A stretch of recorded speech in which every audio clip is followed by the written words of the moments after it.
अस्सलाम वालेकुम जनाब, क्या हाल है मेरे शहजादे और शहजादियों का। उम्मीद करती हूँ कि आप लोग बिल्कुल खैरियत से होंगे। सो जी, कंपनी लॉ की ड्राफ्टिंग जीनी की पहली वीडियो में खुशामदीद।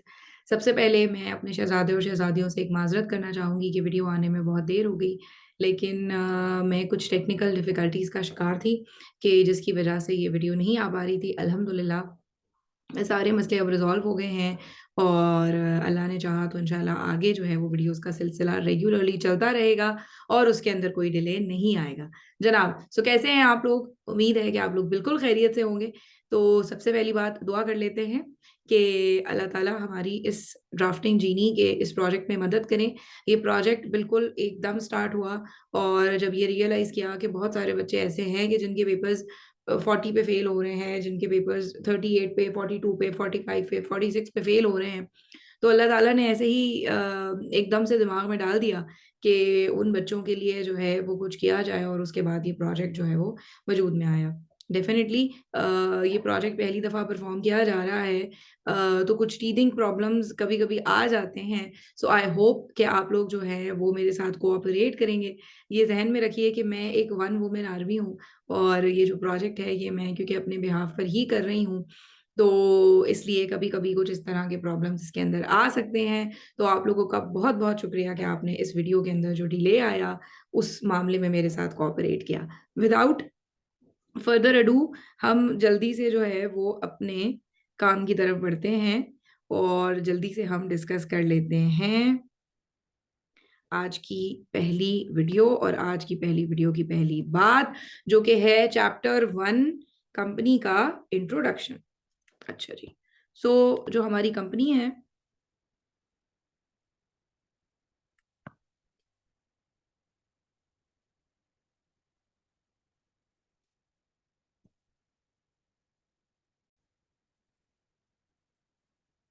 हमारी कंपनी जो है उसका इंट्रोडक्शन। इसके अंदर कंपनी के इस चैप्टर के अंदर कंपनी के सारे शुरू वाले मामलात हैं कि बेसिकली किस तरह से कंपनी आपकी वजूद में आती है, किस तरह से उसके कौन-कौन से डॉक्यूमेंट्स जमा करवाए जाते हैं।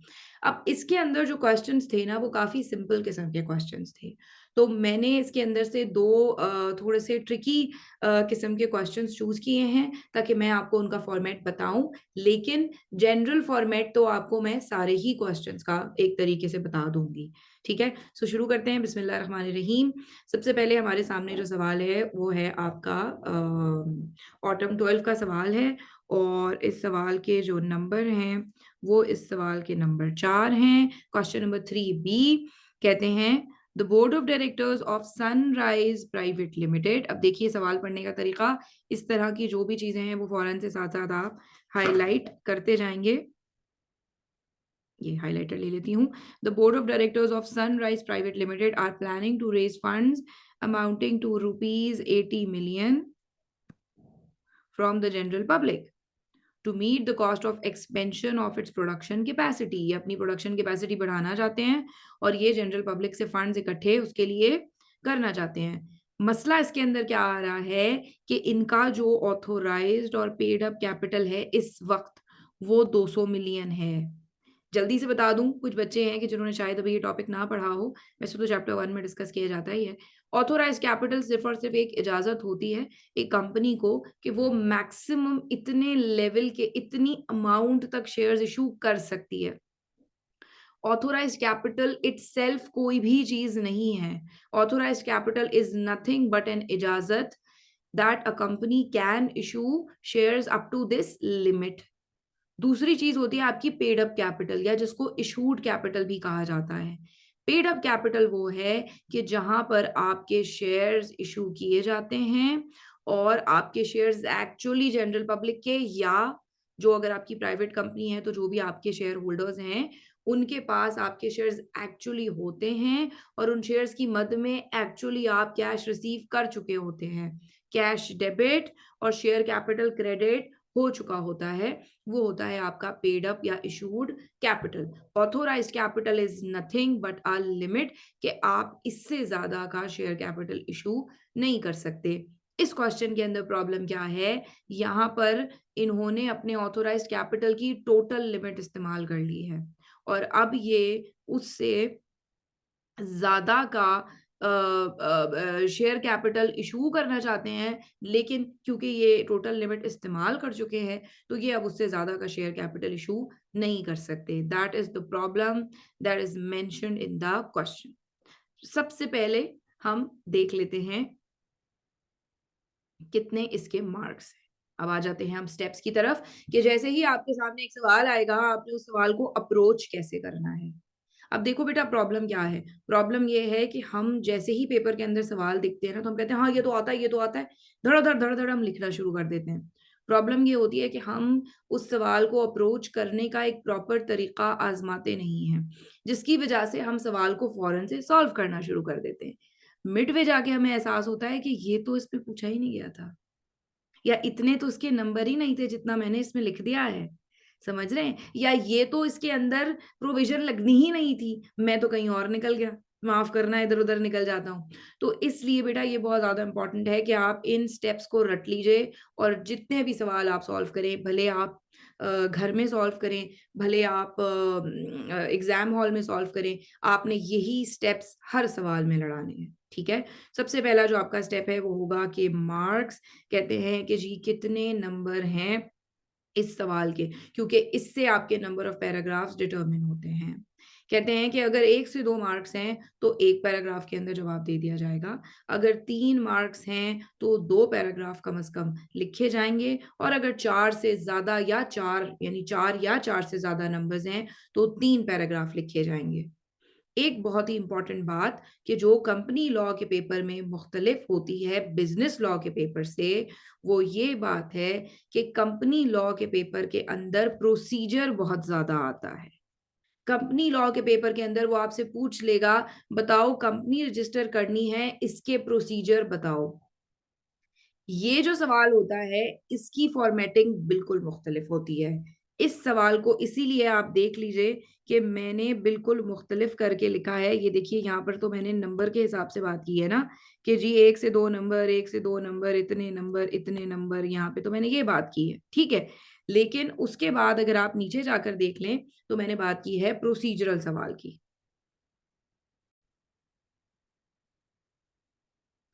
अच्छा, अब ये जो बेटा तुम्हारे प्रोसीजरल क्वेश्चन्स हैं ना, इसके अंदर नॉर्मली तुम्हारे 2 से 3 पैराग्राफ्स हो सकते हैं। कहीं-कहीं 2 पैराग्राफ होंगे, कहीं-कहीं 3 पैराग्राफ होंगे। अगर वो आपसे कहते हैं कि कंपनी अपना नाम चेंज करना चाहती है, बताइए कंपनी को क्या प्रोसीजर निभाना पड़ेगा?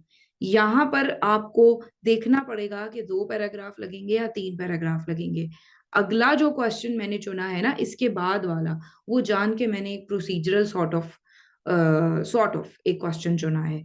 तो उसके अंदर मैं आपको बताऊँगी कि कहाँ पर 2 पैराग्राफ लगेंगे और कहाँ पे 3 पैराग्राफ लगेंगे। ठीक है? समझ रहे हैं मेरी बात? तो सबसे पहले बेटा क्वेश्चन पढ़ते ही तुमने ये डिसाइड कर लेना है कि ये क्वेश्चन इन चारों में से कौन-सी कैटेगरी का है। ये 1 पैराग्राफ वाला है, 2 पैराग्राफ वाला है, 3 पैराग्राफ वाला है या फिर ये प्रोसीजर वाला 2 से 3 पैराग्राफ वाला सवाल है।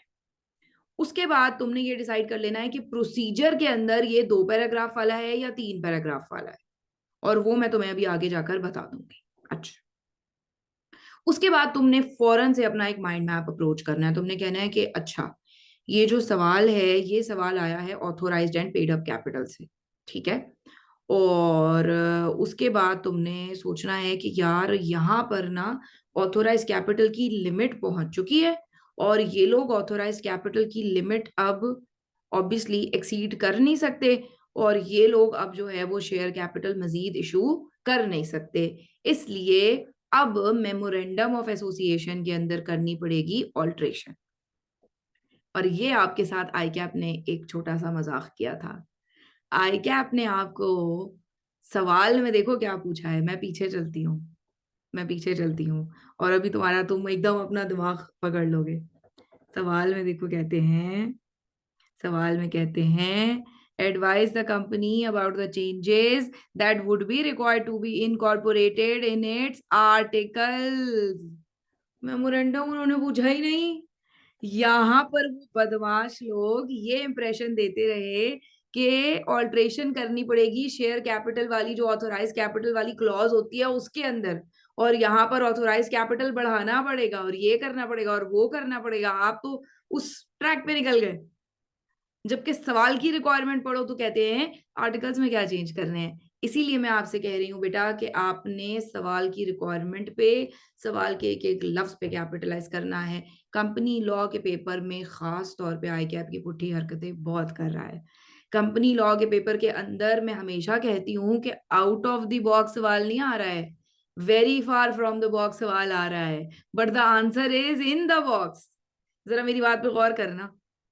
Question is very far from the box, but answer is in the box. So what you have to do is to analyze the question outside the box, but for finding the answer you have to come inside the box. You just need to know कि box में वो चीज सीधे हाथ पे रखी है कि उल्टे हाथ पे रखी है। ये है आपका आई कैप का कंपनी लॉ का पेपर। सवाल में उसने तुम्हें घुमा के कहा कि जी वो ऑथोराइज कैपिटल बढ़ाना चाहते हैं तो बताओ उनको क्या करना पड़ेगा, तो आपने तो फौरन सोच लिया कि मेमोरेंडम में ऑल्ट्रेशन करनी पड़ेगी, जबकि ऐसा तो सीन ही नहीं है। उसने तो रिक्वायरमेंट में पूछा है भाई बताओ आर्टिकल्स में क्या तब्दीली करनी पड़ेगी, और यहां मैं पिघल गया। यहाँ वैसे तो हम बड़े सख्त लौंडे हुए जा रहे थे ना, हमने कहा अरे हाँ ठीक है मेमोरेंडम में तब्दीली, oh not a big deal. अब हम फंस गए, हम सोच में पड़ गए कि यार ये आर्टिकल्स में कौन सी तब्दीली होती है ऑथोराइज कैपिटल वाली। समझ रहे हैं मेरी बात? लेकिन ये तो सवाल ही नहीं था। सवाल तो ये था कि ये एक प्राइवेट कंपनी है और ये जनरल पब्लिक से फंड्स इकट्ठे करना चाहती है, बताओ उसके लिए ये क्या करेंगे। सवाल तो ये था ही नहीं कि इनका ऑथोराइज कैपिटल की लिमिट रीच हो चुकी है। समझ रहे हो मेरी बात? ये करता है क्या? ठीक है। सो आप इसमें घूमते रहे और बहुत सारे बच्चे इसके अंदर, आई एम प्रिटी श्योर, मैंने एग्जामिनर कमेंट्स मुझे एग्जैक्टली याद नहीं आ रहा, पढ़ती तो हूँ मैं हर अटेम्प्ट के, अब पढ़े थे कि नहीं पढ़े थे मुझे याद नहीं आ रहा है, लेकिन आई एम प्रिटी श्योर आई कैप ने ये लिखा होगा majority of the students fail to understand the requirement of the question, because तुम सवाल ही ऐसा बना रहे हो, तुम सवाल के अंदर इंप्रेशन दे रहे हो कि तुम सीधे हाथ मुड़ने वाले हो, है ना। मैं तो हमेशा कहती हूँ आई कैप सीधा हाथ दिखाता है, और सीधा हाथ दिखा के उल्टा हाथ नहीं मारता, आई कैप लात मारता है सीधा सीधा। ठीक है बेटा, तो हमें इसकी तैयारी करके रखनी है। पानी पीती रहती हूँ बीच में तो गला सही चलता है। अच्छा जी, ये बात हो गई। ओके, उसके बाद इसका मतलब है कि हमें तब्दीली करनी है आर्टिकल्स में, तो हमारे जहन में फौरन से आ जानी चाहिए प्राइवेट कंपनी की डेफिनेशन। और प्राइवेट कंपनी की डेफिनेशन क्या कहती है? Private company is a company which bye it's articles. वहां से आया था ये सवाल, इसीलिए कहती हूँ ना डेफिनेशन के एक एक लफ्ज पे आपने जो है वो अंडरस्टैंड करना है। वो कहते हैं private company is a company which bye it's articles has the following restrictions. और फिर नीचे 3 बातें लिखी होती हैं क्या, कि 50 से ज्यादा मेंबर नहीं कर सकते, जनरल पब्लिक से पैसे नहीं मांग सकते, और अपने रिमेनिंग शेयर होल्डर से पूछे बगैर शेयर्स किसी को ट्रांसफर नहीं कर सकते। ये तब्दीली आनी है आर्टिकल्स ऑफ एसोसिएशन में। अभी मुझे वो फीलिंग आ रही है माइक ड्रॉप, लेकिन मैं ड्रॉप नहीं करूंगी, पेन महंगा है। समझ आ रही है ना मेरी बात? ठीक है बेटे। तो बेसिकली आर्टिकल्स ऑफ एसोसिएशन के अंदर ये तब्दीली आनी है कि वो जो 3 चीजें थी जो कि एक प्राइवेट कंपनी को प्राइवेट कंपनी का दर्जा देती हैं, वो आर्टिकल्स में चेंज करनी पड़ेगी। बाकी तो जो प्राइवेट कंपनी की कन्वर्जन पब्लिक में करनी पड़ेगी वो तो सारी बातें हैं ही, लेकिन वो पूछी नहीं थी यहाँ पे। तो वो कहेगा कि देखो जितना मैंने तुमसे पूछा है उतना ही तुमने जवाब देना है। समझ आ गई मेरी बात बेटे? ठीक है, तो घूमते घूमते बहुत दूर मत निकल जाइएगा, रिक्वायरमेंट को जरूर गौर से पढ़िएगा। देख लेते हैं आगे। तो पहले तुम्हारा स्टेप नंबर 1 क्या है कि तुमने देखना है कितने नंबर हैं और तुमने डिसाइड कर लिया कि ये चारों में से किस कैटेगरी में फॉल करता है। उसके बाद तुमने माइंड मैप लड़ाया जो कि यहाँ पे किसी भी काम का नहीं आया। असल जो तुम्हारा माइंड मैप है वो ये वाला है, ये वाला माइंड मैप तो काट दो। असल तुम्हारा ये वाला है, जनरल पब्लिक से फंड रेज करने हैं, private company can not, so it needs to be converted to a public company, so it means articles need to be changed, it means definition of private company has to be removed from the articles। समझ आ गई है मेरी बात? समझ आ गई है? अगली चीज तुमने करनी है स्केच बनाना है। अच्छा, स्केच यहाँ पर एज एन कोई इसकी खास रिक्वायरमेंट थी नहीं इस सवाल के अंदर, खास क्या हम भी नहीं थी। स्केच ये होता है, वो याद है बिजनेस लॉ में करते थे, ए ने बी से इस डेट को ये कहा, फिर बी ने इस डेट को सी को ये कहा, वो स्केच। वो जिन सवालों में बनता होगा मैं बनवा दूंगी, यहाँ पर स्केच की जरूरत नहीं थी, अगली किसी वीडियो में इंशाल्लाह आ जाएगा कंपनी लॉ का स्केच कैसे बनाते हैं। उसके बाद आपने रिक्वायरमेंट, मैंने कहा रिक्वायरमेंट पे कैपिटलाइज करना है, ठीक है। रिक्वायरमेंट बेटा मैंने काफी कोशिश की है कि रिक्वायरमेंट की एक एग्जॉस्टिव लिस्ट आपको दे दी जाए, और देखो यहाँ पर मैंने लिख भी दिया है, रिक्वायरमेंट को इज्जत दो, क्योंकि रिक्वायरमेंट को इज्जत तुम देते नहीं हो। तुम्हारा जो दिल चाहता है तुम उस हिसाब से जवाब दे के आ जाते हो। तो बेटा जो पूछा गया है वो जवाब दो। देखने में क्या लग रहा था? देखने में लग रहा था मेमोरेंडम में तब्दीली करनी होगी, मांगी क्या थी? आर्टिकल्स की तब्दीली। समझ रहे हो? उसी हिसाब से जवाब देना है, और जो अल्फाज तुम्हारे सवाल की रिक्वायरमेंट में होंगे वही अल्फाज तुम्हारे जवाब के अंदर भी होने चाहिए। सवाल की रिक्वायरमेंट में क्या बात थी? कहते हैं advise the company about the changes that would be required to be incorporated in its articles. Advise the company about the changes. Okay, so ये एक प्रोसीजर टाइप का सवाल है, ठीक है। ओके, कहते हैं कि देख लीजिए कि ये रिक्वायरमेंट्स आपकी हो सकती हैं। सबसे पहली बात, comment on the validity of argument, या डिस्कस या एडवाइस। उन्होंने क्या किया? उन्होंने एक सिनेरियो बताया हुआ है और वो कहते हैं कि बताओ ये बात सही है कि नहीं, ठीक है। तो अब आपने क्या करना है, जैसे उन्होंने लेट्स सपोज मैंने एग्जांपल दी हुई है, उन्होंने बोला कि एजीएम जो है वो 1 मार्च को कंडक्ट हुई है, ठीक है। और अब एजीएम 1 मार्च को कंडक्ट हो गई है, या एजीएम 1 मार्च को कंडक्ट करने का इरादा है। बताइए कंपनीज एक्ट के हिसाब से क्या इतना टाइम हो गया है कि एजीएम कंडक्ट जो होगी वो सही होगी? बताइए क्या डायरेक्टर ए और डायरेक्टर बी का ये आर्ग्यूमेंट वैलिड है? तो अब आप बताएंगे आर्ग्यूमेंट वैलिड है या नहीं है। और साथ में एक बात याद रखना, आई कैप को कभी भी ऐसे जवाब मत देना कि नहीं है। आई कैप कहेगा मुझे भी पता है नहीं है, ये बताओ क्यों नहीं है। समझ रहे हो मेरी बात? तो ये जरूर बेटा आपने बताना है कि वाई और वाई नॉट, ये जरूर बात आपने लाजमी बतानी है कि ये जो तुम कह रहे हो कि ये चीज है सही, तो कैसे सही है, और अगर तुम ये कह रहे हो कि ये चीज सही नहीं है तो क्यों सही नहीं है। तो आप यहाँ पे बताएंगे कि जी इसलिए एजीएम नहीं हो सकती बिकॉज 16 महीने नहीं हुए, 18 महीने नहीं हुए, 20 महीने नहीं हुए, 25 महीने नहीं हुए। सिर्फ और सिर्फ यहाँ पर एक बात लिख दी है, ये तुम जब एजीएम का टॉपिक पढ़ोगे तो तुम्हें समझ आ जाएगा। बताना बस ये चाह रही हूँ कि उन्होंने कंपनी लॉ के मुताबिक कुछ करने की कोशिश की है, आपसे पूछा जा रहा है बताइए सही है कि नहीं है, उसका जवाब इस तरह दोगे। अगर सवाल की रिक्वायरमेंट में ये बात आ जाती है कि बताइए इफ दैट पर्सन या that company is entitled to, या that company is justified in doing their, जो भी काम उन्होंने किया, या if that person would be able to, या if that person fulfils a criteria. इस तरह का अगर कोई सवाल आता है, जिसकी एग्जाम्पल भी मैंने दी हुई है कि अगर एक नया शेयर होल्डर आए और वो आकर फ्रेश इलेक्शन डिमांड करे तो क्या वो कर सकता है या नहीं। तो यहाँ पर वही वाली बात आप बताएंगे कर सकता है या नहीं, और उसके बाद आप बताएंगे कि कौन सी ऐसी सिचुएशन होती कि जिसके अंदर ये इंटाइटल्ड हो जाता। क्या एक नया आने वाला शेयर होल्डर डिमांड कर सकता है डायरेक्टर्स का फ्रेश इलेक्शन? तो आप कहेंगे कि जी डिमांड कर सकता होता अगर इसके पास रेक्विजिट शेयर होल्डिंग होती। और बार बार कह रही हूं कि अगर ये वाली बातें आपने अभी नहीं पढ़ी हैं क्योंकि ये आगे वाले चैप्टर्स में है, तो परेशान मत होना, ये वीडियो एंड तक रहेगी, जाकर दोबारा से भी देख सकते हो जब तुम वो पढ़ लोगे, ठीक है। लेकिन सिर्फ मिसाल देना जरूरी था कि सवाल कैसे आ जाते हैं और तुमने उनको हैंडल कैसे करना है।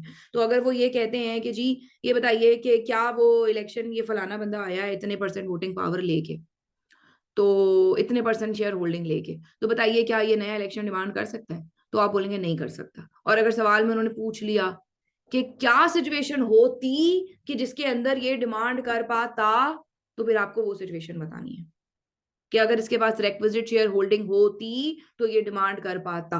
अगर आप इस सवाल को यही एंड कर देंगे ना कि नहीं कर सकता डिमांड, तो फिर आपको नंबर नहीं मिलेंगे। यही वजह होती है कि बच्चे कहते हैं मैम पेपर बहुत फिट हुआ। क्यों? क्योंकि तुमने तो खाली लॉ की प्रोविजन लिख दी, तुमसे पूछा ये था कि क्या सिचुएशन होती कि जिसके अंदर ये एलिजिबल होता टू डिमांड फ्रेश इलेक्शन, तुमने वो लिखा ही नहीं, तुम तो लिख के आ गए नहीं है, क्योंकि तुमने सिर्फ क्या पढ़ा कि इसके पास इतनी रिक्विजिट शेयर होल्डिंग नहीं है। बहुत ज्यादा जरूरी है रिक्वायरमेंट पे कैपिटलाइज करना। काफी कोशिश की है कि एक एग्जॉस्टिव किस्म की लिस्ट तुम्हें दे दी जाए, बट ऑब्वियसली बेटा 100% क्वेश्चंस को इसके अंदर वो नहीं किया जा सकता, लेकिन दरिया को कूजे में बंद करने की बहुत कोशिश की है। तुम्हें भी अगर मिले कोई ऐसा रिक्वायरमेंट कि जो इसमें नहीं है तो मुझे जरूर बताना। अगली बात, फिर कहते हैं कि अगर राइट्स एंड लाइबिलिटीज का सवाल आ जाए कि बताओ डायरेक्टरों के क्या राइट्स हैं इस सिचुएशन में, बताओ कि शेयर होल्डर्स के क्या लाइबिलिटीज हैं इस सिचुएशन में, या बताओ क्या पावर्स है कंपनी सेक्रेटरी के पास, तो फिर वो तुम्हारा बुलेट पॉइंट्स के अंदर जवाब आएगा कि ये राइट्स होते हैं इस सिचुएशन में। ठीक है, फॉर एग्जाम्पल अगर पूछा जाए कि रजिस्ट्रार ने जो है ना वो आपकी मर्जी का नाम रजिस्टर करने से इनकार कर दिया है, तो फिर उस सिचुएशन में बताइए कि आपके क्या राइट्स हैं, तो फिर बुलेट पॉइंट्स के अंदर आप राइट्स लिख देंगे। यहाँ पर ऑब्वियसली पैराग्राफ वाली बात नहीं आएगी, ये प्रोसीजर टाइप का सवाल। या इफेक्ट ऑफ समथिंग हैपनिंग, ऐसा कोई सवाल आ गया कि उन्होंने पूछा कि बताओ ये हो गया है अब इसके बाद क्या होगा। लेट सपोज उन्होंने बताया कि कंपनी रजिस्टर हो गई है, बताओ अब आगे क्या क्या होगा, कंपनी को इनकॉर्पोरेशन सर्टिफिकेट मिल गया है, बताओ इसके कॉन्सिक्वेंसेस क्या क्या हैं। तो तुम बताओगे वो वाली बात याद है कि वो फर्स्ट डायरेक्टर्स अब जो है वो मिनिमम सब्सक्राइबर फर्स्ट डायरेक्टर को ले आएंगे, जो आर्टिकल्स में लिखा है वो लोग बन जाएंगे, मिनिमम सब्सक्राइबर जो है वो शुरू वाले मेंबर बन जाएंगे, अब कंपनी एक प्राइवेट या पब्लिक जो भी कंपनी है वो होगी, और अब कंपनी की लिमिटेड लाइबिलिटी होगी, और वो वाली सारी की सारी बातें, स्टेप्स। ठीक है, या फिर अगर उसने कहा कि कंपनी का ना एक शेयर होल्डर मर गया है, बताओ आगे क्या होगा, तो अब तुम बताओगे कि आगे क्या होगा, पूरा का पूरा स्टेप्स या प्रोसीजर्स इस तरह की तुम कोई चीज बताओगे बुलेट पॉइंट्स के अंदर। एक बात याद रखना, स्टेप्स वाले सवाल के अंदर ना बच्चे एक काम करते हैं, ठाठा ठाठा करके स्टेप मुंह पे मार दिए। ठीक है, अब देखो बेटा ठाठा करके स्टेप्स मुंह पे नहीं मारने, प्रॉपर कोई शुरुआत कोई एंडिंग। अच्छा, अब एक अगला स्टेप है, जैसे देखो पहले ये स्टेप और उसके बाद ये स्टेप, तो जो स्टेप नंबर 2 है उसको स्टेप नंबर 1 के साथ कोई कनेक्ट करना चाहिए ना। समझ रहे हैं मेरी बात, कोई देन करके, या after happening of step number 1 this will happen in step number 2, कुछ कनेक्शन जरूरी है। ऐसे ना लगे कि बस ठाठा करके मुंह पे मार दिया, बुलेट पॉइंट्स पूरे पूरे जुमले भी नहीं लिखे, मिनट्स ऑफ द मीटिंग बस ये लिख दिया, minutes of the meeting will be signed, नहीं, after happening of a meeting minutes of the meeting will be concluded by company secretary. ठीक है, full stop. After minutes of the meeting are concluded by company secretary, chairman of the meeting will sign and authenticate the minutes, full stop. The authentication and signing by chairman of the meeting is a conclusive evidence that a meeting was conducted, full stop. After the sign by the company secretary, by chairman of the meeting, minutes of the meeting will be available for inspection by members. समझ रहे हो, steps connect कर करके, ठा ठा करके नहीं मार देने, इसके भी नंबर कटते हैं। दूसरी बात, जिंदगी में किसी भी पेपर में बुलेट पॉइंट्स बनाने का मौका मिले तो नंबर कभी मत डालना कि स्टेप 1 2 3 4, नहीं। वजह वजह यह है कि देखो, अगर 6 नंबर का सवाल है तो आई क्या तुमसे उम्मीद करता है कि तुम 8 पॉइंट्स तो लिखोगे, सही है ना।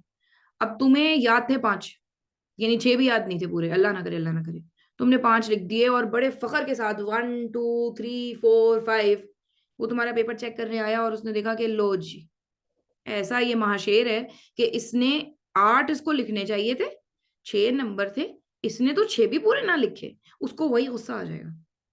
Your paper should be like a cup of coffee for the examiner. याद रखिए, आपकी हैंड राइटिंग मैं चेक करती हूँ, मुझे पता है ये जान जोखम का काम होता है, इतना आसान काम नहीं होता है। समझ रहे हो मेरी बात, तो इसलिए बेटा इस बात का ख्याल रखो कि तुम्हारे जो स्टेप्स हैं उनमें कोई डॉट डाल दो, कोई स्टार बना दो, कोई डैश बना दो, कुछ ऐसा बना दो। मैं ये नहीं कह रही कि वो बेवकूफ बन जाएगा और देखेगा नहीं कि तुमने 8 की जगह 5 पॉइंट्स लिखे हैं, मैं ये नहीं कह रही। मैं ये कह रही हूँ कि एक बार उसको इन्वेस्ट तो करा दो अपने पेपर में, भाई वो चेक तो करना शुरू कर दे, क्या पता तुमने 5 पॉइंट ऐसे फिट लिखे हो कि उसका मूड अच्छा हो जाए। समझ रहे हो ना मेरी बात, उसको पहले ही गुस्सा मत दिला दो।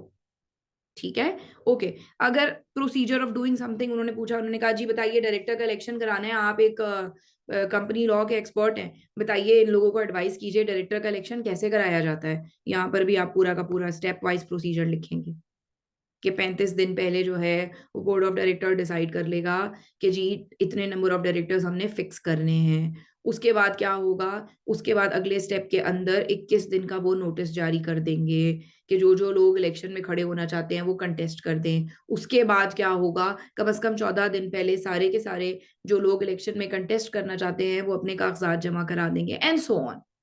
तो ये जो भी तुम्हारा प्रोसीजर है ये तुम लिखोगे, तुमने बुलेट पॉइंट्स को याद रखना, मुंह पे नहीं मारना, मैंने लिख भी दिया है, कनेक्ट कर करके पिछले वाले से। After doing this we will do this, after doing this we will do this, समझ रहे हो मेरी बात? ठीक है।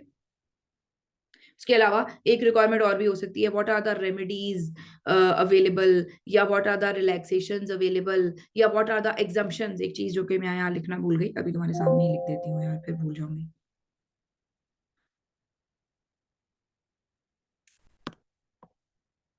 अरे लिख क्यों नहीं रहा भाई? हाँ, what are the remedies, relaxation या एग्जम्पशन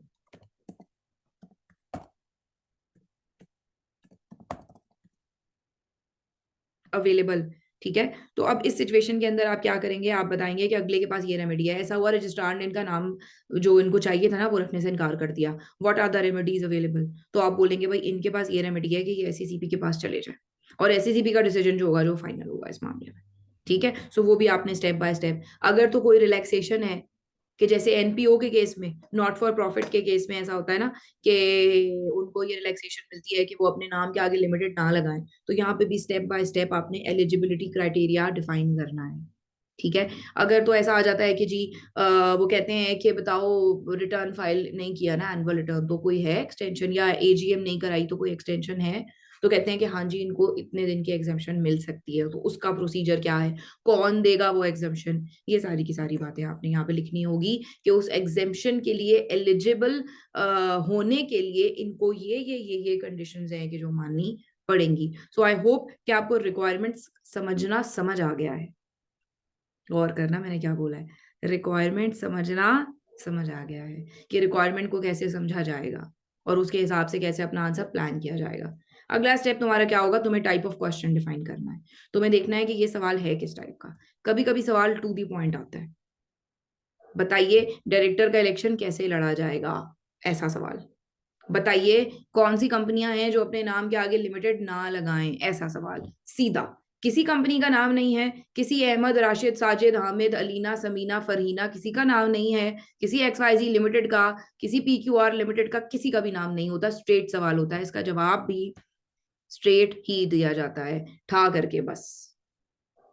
दूसरी तरह का सवाल होता है, और ये सबसे ज्यादा पूछा जाता है, जिसको मैं इम्पोस्टर सवाल कहती हूँ, बहरूपिया। इस सवाल ने क्या हो रहा है, आगे जा रहा है। इस सवाल ने भाई साहब के स्टडी की चादर ओढ़ी होती है, फसेड। ठीक है, एक फसेड होता है, एक चादर ओढ़ी होती है। ये केस स्टडी होती नहीं है, ये सिर्फ तुम्हें डराने के लिए बनाई गई होती है। इसके अंदर 70 to 100% टू दी पॉइंट ही सॉल्व करना होता है। सिर्फ फर्क क्या है नंबर 1 में और नंबर 2 में, फर्क क्या है? फर्क ये है कि नंबर 1 में किसी Ahmad, Rashid, Sajid, Samina, Farina, ABC company, PQR company का जिक्र नहीं होगा, सिर्फ स्टेप्स लिख दिए जाएंगे। डायरेक्टर के इलेक्शन लड़ने के स्टेप्स ये हैं। लेकिन इम्पोस्टर किस्म के सवाल में जो बच्चे हमेशा गलती करते हैं, आई कैप ने अपनी तरफ से केस स्टडी बनाने की कोशिश की है। केस स्टडी को इज्जत तो दो। तुम क्या करते हो, लेट सपोज सवाल आया ना, उन्होंने बोला कि, हाँ उन्होंने बोला कि अहमद और अलीना एक कंपनी बनाने जा रहे हैं, बताओ स्टेप्स ऑफ इनकॉर्पोरेशन क्या होंगे। तो तुम क्या लिखोगे, following are the steps of incorporation. भाई ऐसे नहीं करना ना, अहमद और अलीना का कोई जिक्र तो करो, क्योंकि आई कैप ने अहमद और अलीना का जिक्र किया है तो तुम्हें करना पड़ेगा। भले तुम्हें लगता है कि ये सवाल सीधा सीधा है, इसके अंदर कोई तामझाम नहीं है, लोगों के नाम नहीं लिखने, कंपनी के नाम नहीं लिखने, गलत है ये। तुम्हें लोगों के नाम लिखने हैं और लोगों के नाम को टांकना है बीच बीच में, जहां जहां अहमद और अलीना का नाम आ सके तुमने लेना है। ठीक है, so mention names and details of the company and use this in your answer. आई कैप की तमन्ना है कि तुम उसका नाम लो, जब भी तो डाला है उसने, वरना वो ये ना लिख देता कि what are the steps of incorporation of a company, या how election of a company of directors would be conducted. तो उसने अगर नाम लिखा है कि board of director of Patel limited are in the process of sending notice for election, advise them about the procedure, तो फिर तुम्हें पटेल लिमिटेड का नाम लिखना है। समझ आ रही है ना मेरी बात बेटे? ये जरूर गलती मत करना। स्टेप नंबर 3, ऑब्वियसली ये तुम्हारी केस स्टडी है, उसकी प्रॉपर फॉर्मेटिंग होती है, 2 पैराग्राफ 3 पैराग्राफ। केस स्टडी के बारे में पहले भी कहा है, ये एक हल्क है, ये डरा देता है ऐसे ऐसे करके। इसको आगे बढ़ के झप्पी डालेंगे, और जब झप्पी डालेंगे तो ये राम हो जाएगा, इससे डरना नहीं है। फॉर एग्जाम्पल, इसकी भी एग्जाम्पल दे दी कि उन्होंने कहा how to remove director Asgar of this company who came with 10,000 votes. तो ये है आपकी केस स्टडी कि जिसमें आपने बताना है कि जी असगर इतने वोट्स के साथ आया था और असगर को हटाने के लिए भी इतने वोट्स या उतने वोट्स या उतने वोट्स चाहिए होंगे। जो डायरेक्टर के इलेक्शन का पूरा प्रोसीजर है, अगर आपने पढ़ लिया है अभी तक तो अच्छी बात, नहीं पढ़ा है तो पढ़ लेंगे बाद में आराम से। अगली बात कर लेते हैं अब आंसर लिखने की तरफ। ठीक है, सवाल क्या था हमारा कि सनराइज वाले कर रहे हैं एक अपने क्या कर रहे हैं, हाँ, सनराइज वाले अपना शेयर कैपिटल बढ़ाना चाहते हैं, जनरल पब्लिक को फंड्स इशू कर, जनरल पब्लिक को शेयर्स इशू करके उनसे फंड्स लेना चाहते हैं। दो फॉर्मेट मैंने आपको बताया, 1 पैराग्राफ का भी फॉर्मेट होता है, ठीक है, आपका 2 पैराग्राफ का भी फॉर्मेट होता है, प्रोसीजर वाला भी फॉर्मेट होता है, 3 पैराग्राफ का भी फॉर्मेट होता है। यहां पर मैंने इस सवाल को तीनों फॉर्मेट से, अगर आपका 2 नंबर का सवाल है तो इस फॉर्मेट से, 3 का है तो किसी और 4 का है तो आगे आएगा।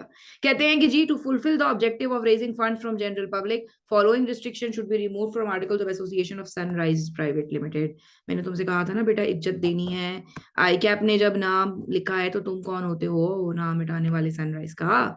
ठीक है, सनराइज का नाम यहाँ पर लिखोगे, उसके बाद तुम कहोगे कि जी ये चीजें, नंबर ऑफ मेंबर्स 50 से ज्यादा नहीं होने चाहिए, शेयर ट्रांसफर रिस्ट्रिक्टेड होता है, और फिर देख लो मैंने सनराइज का नाम टांक दिया है, और जनरल पब्लिक को फंड्स रेज करना प्रोहिबिटेड था। ये तीनों चीजें थी जो कि पहले आर्टिकल्स में थी, लेकिन अब ये तीनों रिस्ट्रिक्शंस आर्टिकल से रिमूव कर दी जाएंगी।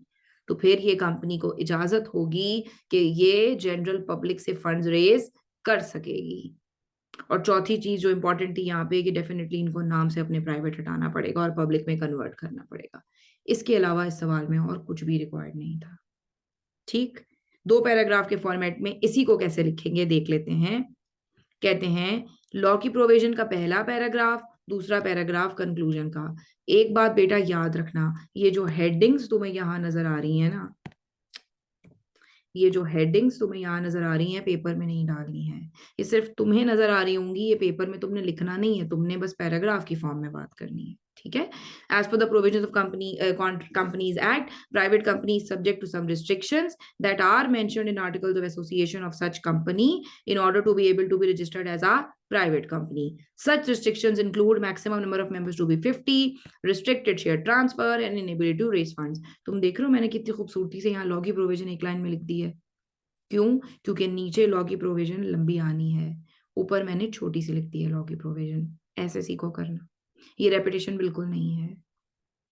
ठीक है, उसके बाद कंक्लूजन कहते हैं to fulfil the objective of raising funds from general public in the light of above mentioned provisions of companies act following restriction should be remove from articles of association of Sunrise private limited. टांक दिया मैंने, ऐसे ही टांकना है आपने।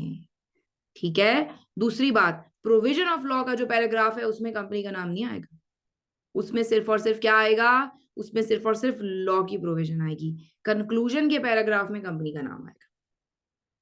समझ रहे हो?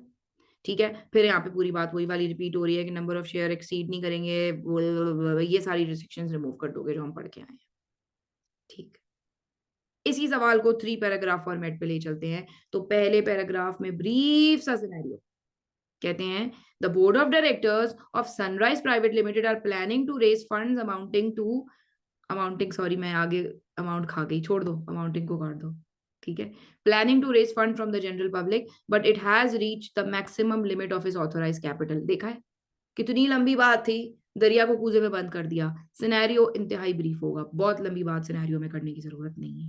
Provision of law का पैराग्राफ, अब तुम देखो पहले ही पैराग्राफ के अंदर मैंने सनराइज का नाम लिया है, सिनेरियो के पैराग्राफ में कंपनी का नाम लेते हैं, प्रोविजन ऑफ लॉ के पैराग्राफ में कंपनी का नाम नहीं लेते।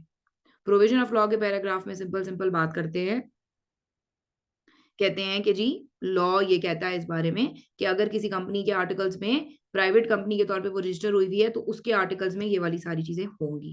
कंक्लूजन, अगर उसको जनरल पब्लिक से फंड्स रेज करने हैं तो उसको ये सारी की सारी चीजें अपने आर्टिकल से रिमूव करनी होंगी। और वो ये सब चीजें मैं पीछे पढ़ाकर आई हूँ तो दोहराने की जरूरत नहीं है। उम्मीद है कि तुम लोगों को समझ आ गया होगा कि किस तरह से आप इस तरह के सवाल को लेकर चलेंगे कि जिसके अंदर लगता होगा देखने में कि केस स्टडी है, एक्चुअल में होगा नहीं। समझ रहे हो मेरी बात?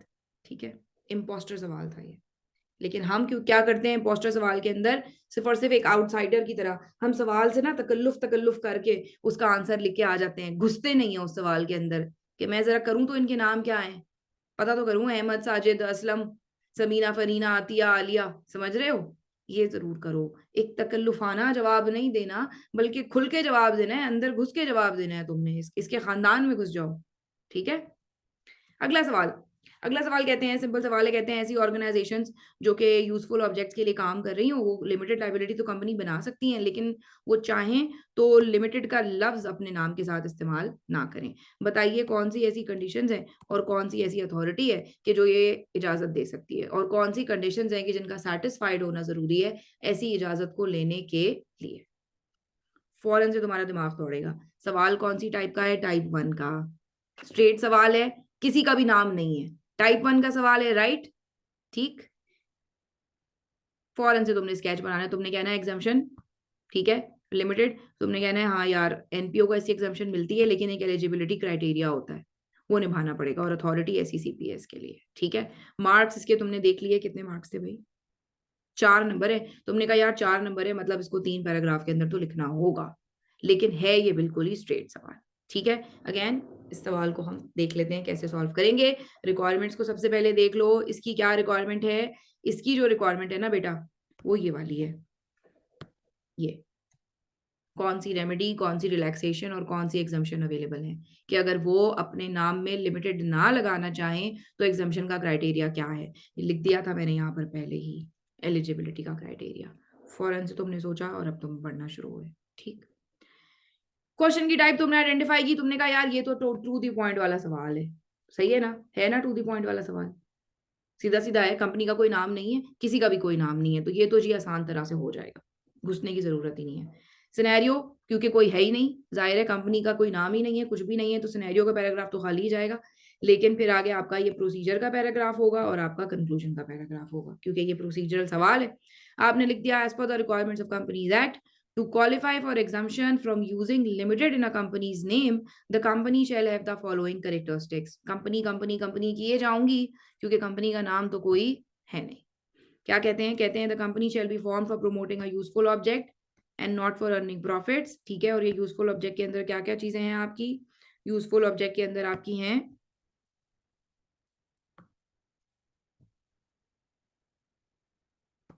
यूजफुल ऑब्जेक्ट के अंदर आपकी चीजें साइंस, कॉमर्स, आर्ट, स्पोर्ट्स, बस 4 5 6 इसके लिख देना काफी है। फिर कहते हैं कि जी वो डिविडेंड डिस्ट्रीब्यूट नहीं करेंगे और फिर वो कोई ऐसा काम नहीं करेंगे जो पाकिस्तान के लॉज के खिलाफ है। ठीक है, ये क्राइटेरिया इनका होगा। उसके अलावा कहते हैं कंक्लूजन क्या है? If the securities and exchange commission of Pakistan is satisfied that above mentioned conditions are present in the company, SECP shall, देखो पहले मैंने सिक्योरिटीज एंड एक्सचेंज पूरा लिखा है, लेकिन उसी लाइन में दोबारा आ रहा था तो मैंने एससीसीपी लिख दिया। एब्रीविएशन कभी यूज नहीं करना, जान चली जाए एब्रीविएशन पेपर में यूज नहीं करना, लेकिन क्योंकि यहाँ पर एक ही लाइन में 2 बार आ रहा था तो मैंने एससीसीपी लिख दिया। ये कर सकते हो। SECP shall dispense with the requirement, क्या खूबसूरत लफ्ज है, डिस्पेंस विद द रिक्वायरमेंट। अच्छी अच्छी वोकैबुलरी की जो लिस्ट बना रहे हो लास्ट पेज पे, वहां पर जाके ये लिखो। रट्टे लगाना कंपनी लॉ के पेपर में जरूरी नहीं है, लेकिन अच्छी वोकैबुलरी इस्तेमाल करना बहुत जरूरी है। SECP shall dispense with the requirement of using limited in name of the company, क्योंकि कंपनी का कोई नाम नहीं है। अब मैं आपको समझाना चाहती थी कि इस टाइप का सवाल कैसे सॉल्व होगा अगर इसके अंदर कंपनी का नाम होता। तो मैंने क्या किया, मैंने थोड़ा सा इस सवाल को अमेंड किया और मैंने इसके अंदर डाल दिए कुछ नाम। मैंने कहा Ahmad and Asghar are interested in forming a company named Sports for Girls for promoting cricket trainings for girls in rural areas of Pakistan. Pakistan के गांव देहातों में जो बच्चियां क्रिकेट खेलना चाहती हैं उनके लिए ये काम करना चाहते हैं। ठीक है, समझ गए हो? आगे की बात सारी वही है बेटा, सीधा ही सवाल है, लेकिन ये इम्पोस्टर सवाल है। इसने केस स्टडी की चादर ओढ़ी हुई है, ये केस स्टडी है नहीं, लेकिन रिस्पेक्ट इसको केस स्टडी वाली चाहिए, अपन को चाहिए इज्जत। तो भाई हम तो हाथ जोड़ेंगे, हम कहेंगे सरकार हम आपको इज्जत देने के लिए तैयार हैं, आप बस हमें पास कर दें। ठीक है, सो कैसे इज्जत देंगे जरा देख लीजिए, मैंने इज्जत देने का तरीका दिखा दिया आपको, लिख दिया है सवाल का जवाब आपके लिए और बोल्ड भी कर दिया है। ठीक है, कि क्या क्या मैंने एडिशंस की हैं पिछले तरीके से और इस तरीके में क्या क्या फर्क है। कहते हैं Ahmad and Asghar are interested in forming a not for profit entity called Sports for Girls. देख रहे हो, देख रहे हो? सही खेल गई लड़की है, ठीक है? So Ahmed and Asghar are interested in forming a not-for-profit entity called Sports for Girls without using the word limited in its name. They have heard that such an exemption is allowed in Companies Act. Scenario लिख दिया. Second paragraph procedure. As per the requirement of Companies Act, to qualify for exemption from using limited in their name, the company Sports for Girls shall have the following characteristics. पीछे देखो मैंने क्या लिखा था? The company shall have the following characteristics. दे दी इज्जत, टाँक दिया, यही करना है। बहुत बड़ी रॉकेट साइंस नहीं है। छोटी-छोटी चीज़ें हैं जो आईकैप के दिल को खुशी फराहम करती हैं। हम कौन होते हैं आईकैप को उस खुशी से महरूम रखने वाले? वरना आईकैप हमारी ज़िंदगी की खुशियों से हमें महरूम कर देगा। समझ रहे हैं? फिर उसके बाद देखो सारा का सारा वही रिपीट हो रहा है। सारा का सारा एंड पे देख लो कंक्लूजन में मैंने क्या कहा? If the securities exchange commission of Pakistan is satisfied that above mentioned are present in the company sports. समझ रहे हो मेरी बात? ठीक है? ऐसे करके बेटा, ऐसे करके हिसाब-किताब करना है, ऐसे करके जवाब देना है। मुझे उम्मीद है कि आपको मेरी बात समझ आई होगी। मुझे उम्मीद है कि जो मेरी नियत थी, जो मेरी ख़्वाहिश थी, जो मेरा डिज़ायर था इस कोर्स को शुरू करने के पीछे, उसके अंदर मैं कामयाब रही इस पर्टिकुलर वीडियो की हद तक। और मुझे उम्मीद है कि आप अपनी गलतियाँ ज़रूर आइडेंटिफ़ाई करेंगे। अपनी जो भी गलतियाँ आइडेंटिफ़ाई करें, वो ज़रूर कमेंट सेक्शन में बताइएगा। इससे मुझे भी पता चलता है कि मैं जो ये दीवार से बातें कर रही हूँ, ये जो अपने सामने कैमरा रख के बातें कर रही हूँ, कुछ इंसान हैं कि जो ये बातें सुन रहे हैं और इंसानों की ज़िंदगी में अगर मेरी किसी बात से इतनी-सी भी तब्दीली आ गई, तो मैं अपने अल्लाह के सामने सुरख़ुरू हो जाऊँगी। समझ रहे हैं मेरी बात? ठीक है बेटा, तो इसलिए ज़रूर कमेंट किया कीजिए कि मेरी सेल्फ एस्टीम के लिए नहीं है। ये एक माँ की तसल्ली के लिए है कि मेरे बच्चों को मेरी बात समझ आ गई है। तो ज़रूर कमेंट सेक्शन में बताया कीजिए या व्हाट्सएप ग्रुप के अंदर जिसमें आप एनरोल्ड हैं वो बता दीजिए। और अब आपने क्या करना है वीडियो देखनी है। जो बच्चे रिपीटर हैं ख़ास तौर पे उन्होंने अपने फ्लॉज़ आइडेंटिफ़ाई करने हैं और उसके बाद जो आपके साथ असाइनमेंट शेयर है होगी वो आपने सॉल्व करनी है। पास्ट पेपर्स के क्वेश्चंस आप खुद से भी सॉल्व कर सकते हैं। मैं आपकी आसानी के लिए असाइनमेंट भी शेयर कर देती हूँ और कोई साडे लाइक, ठीक है? तो वो आपने करके गूगल क्लासरूम के अंदर अपलोड करना है। अल्लाह ताला आपका हामी और नासिर हो। मुझे दुआओं में याद रखिएगा। मुझे आपकी दुआओं की हमेशा बहुत ज़्यादा ज़रूरत रहती है। अल्लाह हाफ़िज़।